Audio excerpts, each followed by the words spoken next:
Hello, I am a famous historian.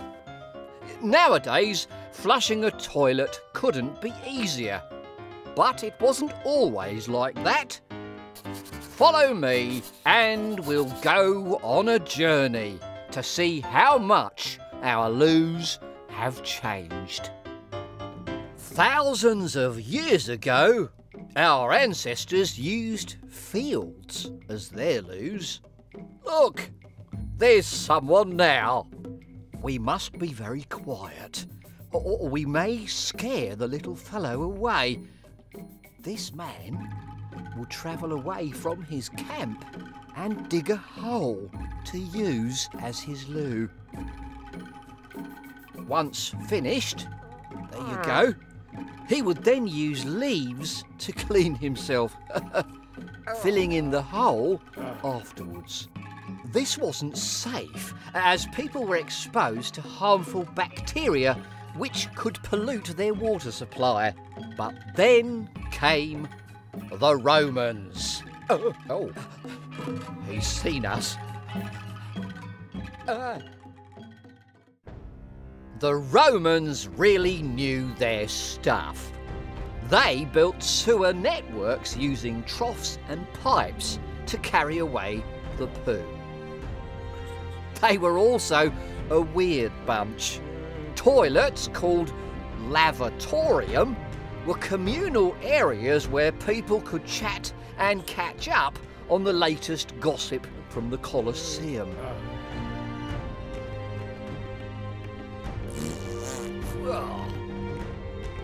As loo roll didn't exist, they used sponges on sticks.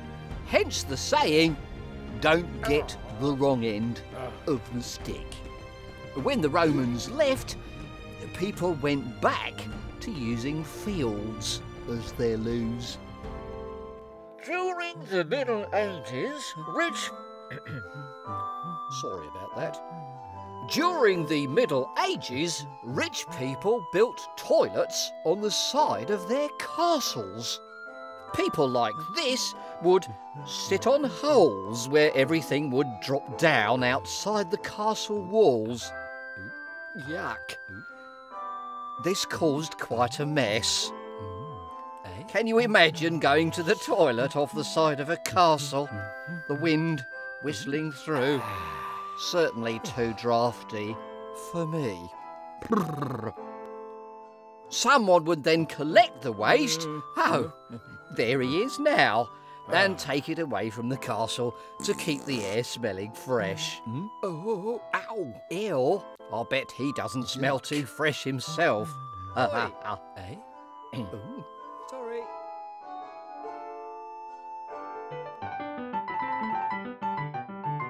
The Georgians introduced a lot of changes, but they kept their toilets in a very peculiar place. Potties were often kept in the dining room, inside furniture such as sideboards. These were then hidden by small screens.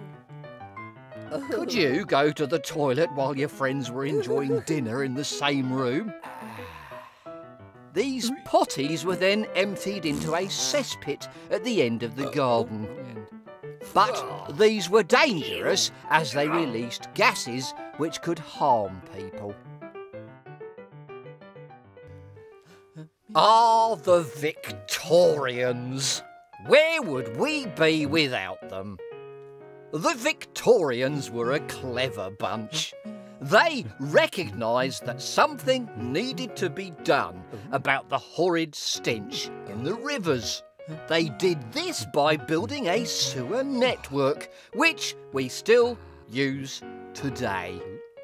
But most people didn't have access to this network and still used halting stations or public toilets as we now know them. These cost the princely sum of 1 penny, hence the saying, spending a penny.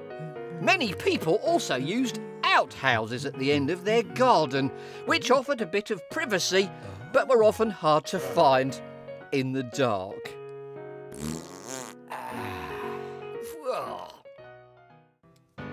These days, the way we deal with human waste has changed a lot. The days of drafty castle walls, communal loos and doing your business in the garden or in the fields are long gone.